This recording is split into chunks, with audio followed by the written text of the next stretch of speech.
Welcome to the Business Legends Podcast, where we interview business leaders and entrepreneurs so that we can learn from their successes, our listeners can pump up their own inspiration, and we can learn the motives behind the people that make change happen. I'm the host of the show, Reese Arlen, along with my co-host, Christian Webb. Say what's up. Sponsored by Selkirk. Sponsored by Selkirk. Oh my God, don't start on that. That's an inside joke. We'll explain that in a minute.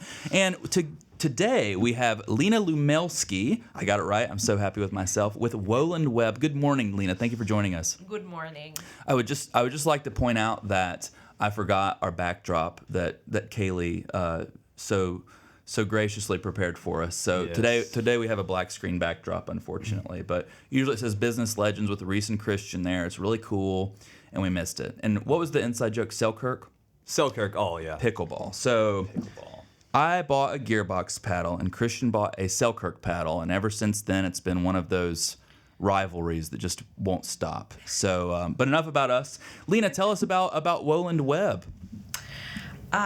Walden Web is a website services company. Mm-hmm. We design, build, host, and maintain websites. We have been in business for 17 years. Wow. I started this business as a solopreneur. I had young kids at the time, and for the first several years of the business, it was just me and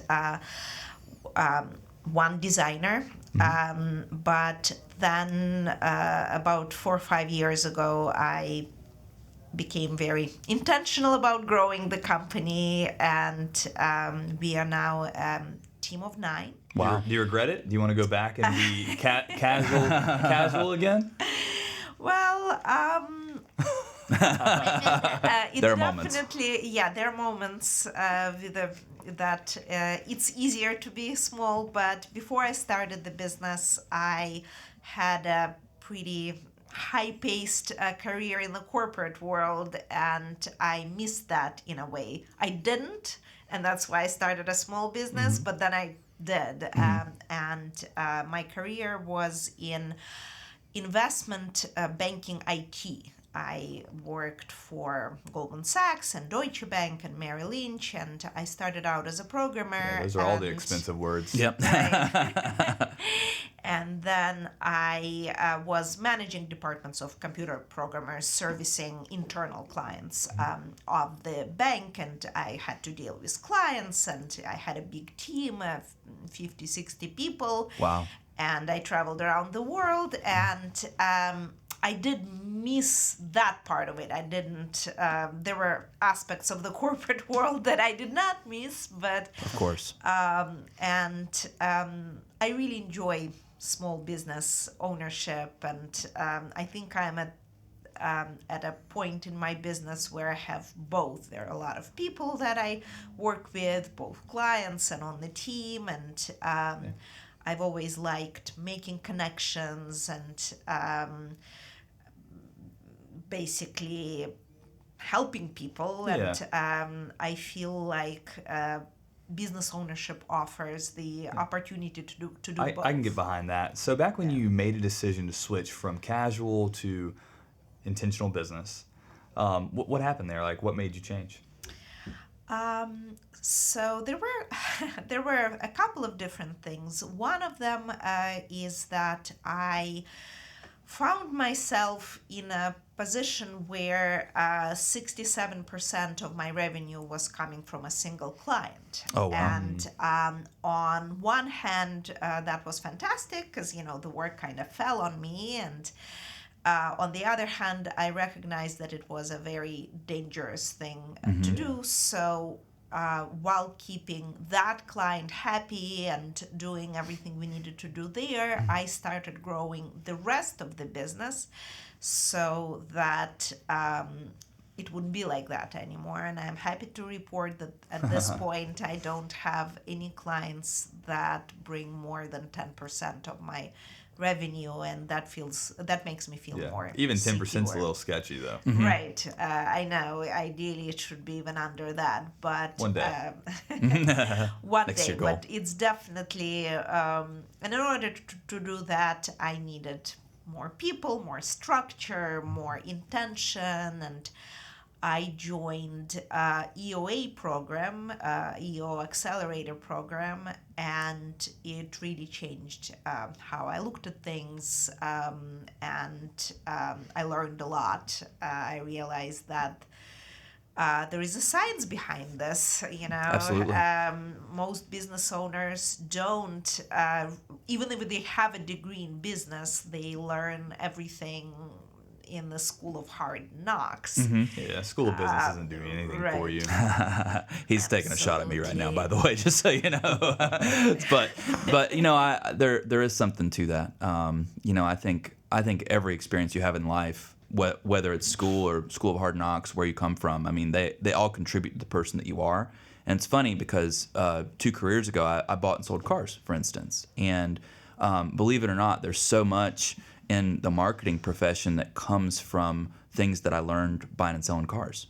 It's kind of strange, but we had a great guest on our show, Eric Powell, a couple episodes ago, and one of the things that he attributes his success to in life is the one thing that he focuses on is relationships, building and maintaining. And he says if you got that on lockdown, all you have to do from there is just try your hardest. Try to do what's right by your customer. Try to provide them with a high quality of work, stuff like that. So I want to ask, 17 years in business is incredible, first and foremost. So now you have a team of 9. I'm wondering how your role in the company has changed over that amount of time. So where you started, I don't know, maybe you were doing it all. Maybe you were, designing websites and handling a lot of client stuff and, customer service and stuff. How have you adapted your role as you've grown? My role definitely changed a great deal. So my education is in computer science. I have a bachelor's and master's in it. And while I very quickly realized that I like dealing with people more than sitting in front of the computer, and that's why I went up the management ladder, I still remembered how to code. And so at the time, in order to put a website together, one had to know how to code. Sure. So for the first 2 years, I basically both design and coded. And then I realized that I'm not a designer, even though I like all things beautiful. I am not necessarily making things look beautiful. And I hired a really great designer. At that time, she just finished university. She's still with me after all these years. Wow. She's now creative director for the company, and she worked with me full time. Then she worked in New York for a couple of agencies, and then when she moved back to the Carolinas, she came on as a creative director, and she's very much my right hand and the creative inspiration of the company. So for a while, it was just the 2 of us. Now, with a bigger team, I neither code nor at the time she designed, I coded, she coded some, I sold. By this point, my role is definitely running the business, which by itself is a job, and For sure. Managing my people, and I really focus on my people. I feel like they're the biggest asset my company has, and we try to recruit only the A players, the ones that are amazing, and I really feel like my team at this point is amazing. And business development is something that I handle for the company. So I do a lot of networking. I build relationships, and that's always what. So I very much agree with what you just said about Eric Powell. It's all about relationships in business, both in For sure. terms of getting the business and in terms of making the customers happy. So I make absolutely sure to have relationships with my clients and with my referral sources and with the various partners that we have, and just around the business community, same as in my personal life. I'm a connector and You're the matchmaker and for people.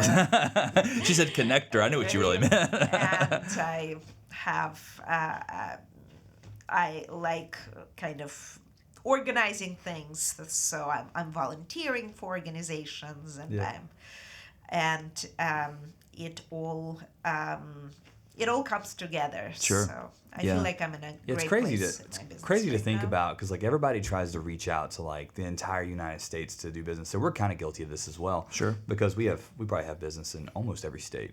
Most of them. Yep. If not, we've had business in every state. Yep. And I think we're missing some Dakotas, but but, some Dakotas for sure. Yeah. But if you just drive from like exit 28 to exit 5, you pass like 10,000 businesses. At least. Yeah. Yeah. So The business is there. If you just got to know the people of the area, everybody needs your help at some point. Yeah. You could grow an entirely well-established business off Highway 77. Sure. One of the things I wanted to add is, when I was in grad school, we talked about the sphere of influence of business. And so, if you pinpoint your office location, whether it's your home office or your whatever office, and you start to kind of draw a spiral outwards, the people that are most likely to do business with you statistically are the people that are closest to your location. Whether you're a national company, regional company, local company, any of the above. It's just all about the sphere of influence with that. One thing that you said that I just wanted to ask you about because of our incredibly interesting relationship is, you hired on your now creative director a long time ago. And it sounds to me like you guys have a wildly different personality. Is that correct? We are different in some ways. We are similar in others. Sure. It's funny. We did a disc, the profile and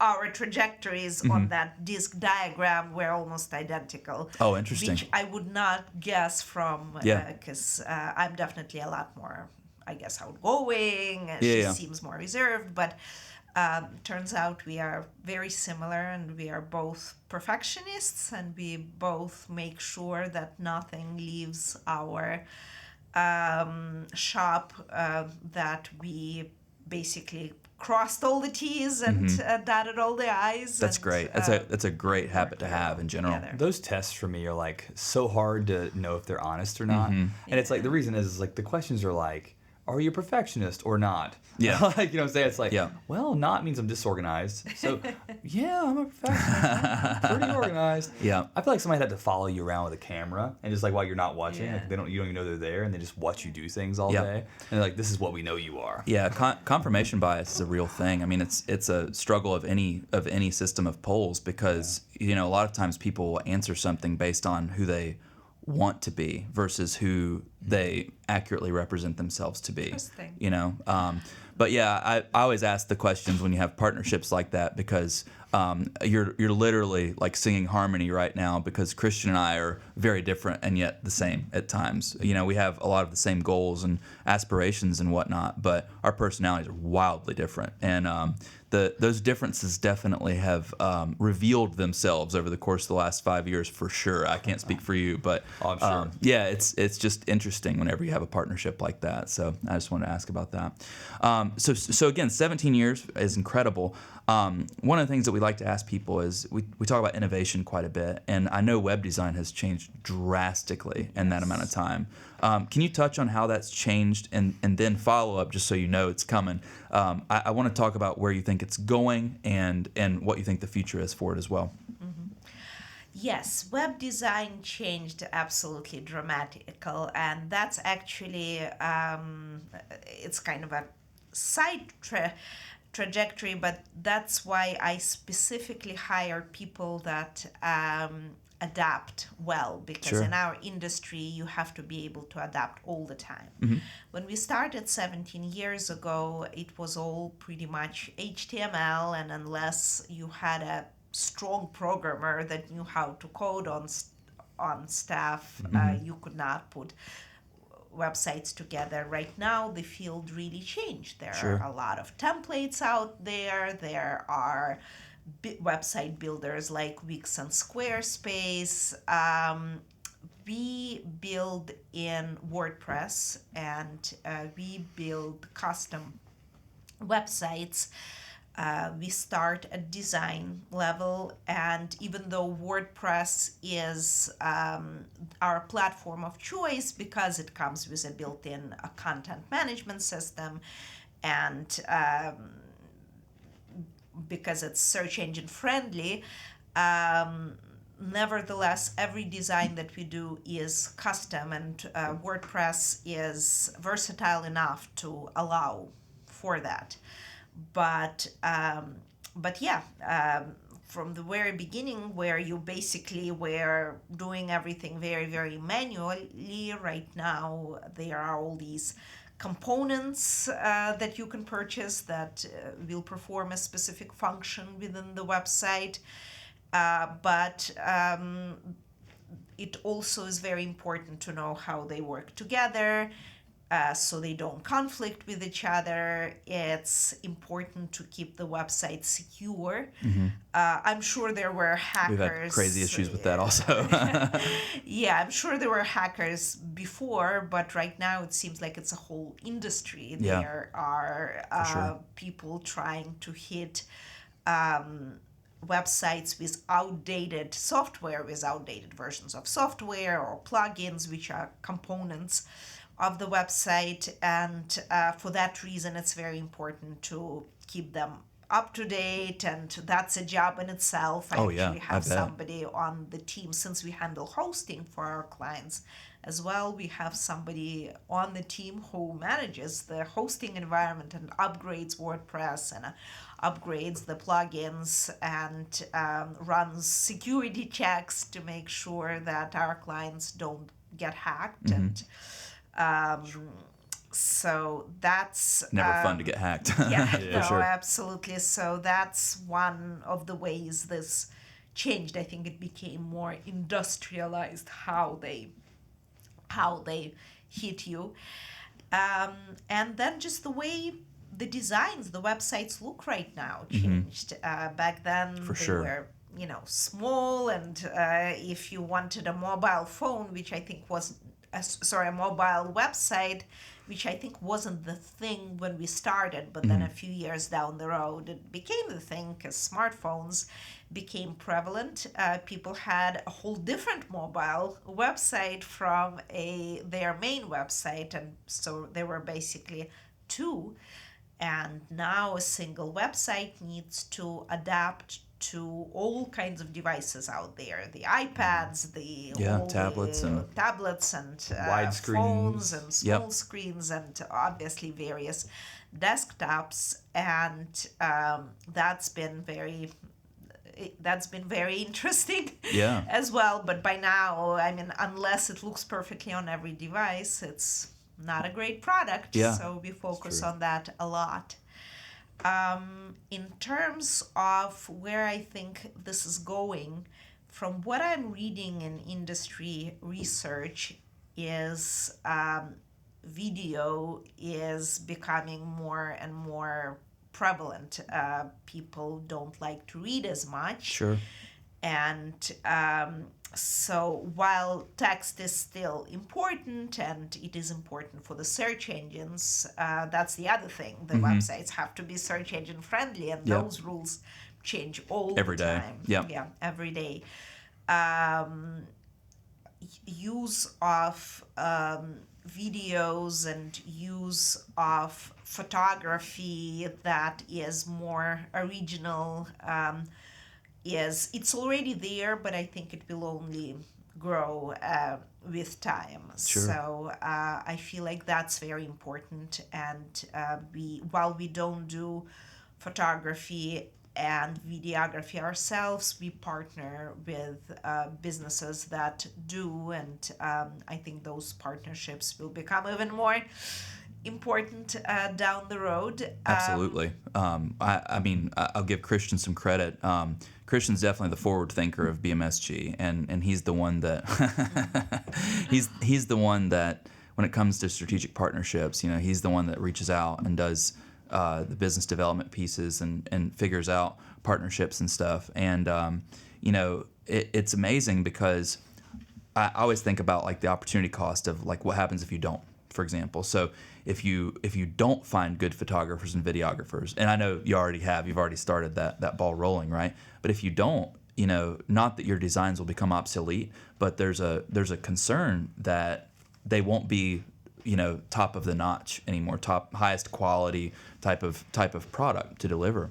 One of the things you said that kind of prompted a question in my brain is, it's incredible to think about how much websites have changed in our lifetimes. But, starting in, say, 2008 plus or minus, these things came around called iPhones. And, all of a sudden everything had to be mobile optimized very quickly. Yes. So the thing that I wanted to touch on is, how did you remain ahead of that curve? And what I mean by that is, did you see it coming to where you knew that everything would have to be mobile optimized as soon as iPhones came out? Did you see it in the industry? And how did you educate your staff ultimately to accommodate to that change? Well, in all honesty, I did not foresee it right away. When they started coming out. They seemed like really cool toys, Sure. but VR. It took a while to realize that, the website that looks good on somebody's computer will look absolutely horrible on somebody's phone because, Right. everything is tiny. I follow industry news. I do a lot of networking. I pretty much grew my business by networking, and I've always spoken with different business owners, and I'm a lifelong learner, so I always am in this program or taking these classes, so I very quickly realized that is out there, and I learned about it on the high level. And then kind of brought it to my team that then learned it on, the lower level, because Sure. by that point I wasn't really doing the implementations myself anymore. The team was very small Yeah. at that point, and they adapted. Once again, adaptability. Yeah. Last year we defined our core values, and adaptability came out to be one of the main ones. Pretty much everyone that joined my company did not do what they're doing now. It's a great point. Which is I mean, we're the same interesting. way in many ways. It's true. I mean, I didn't even think about it until you just said it, but I think that's the nature of anything online. I Yeah. mean, you just can't stop it. Yeah. It's incredible to see that. You'll laugh about this, by the way. When Christian and I put our heads together and started this business 5 years ago, we were thinking about what values we wanted to start the company with.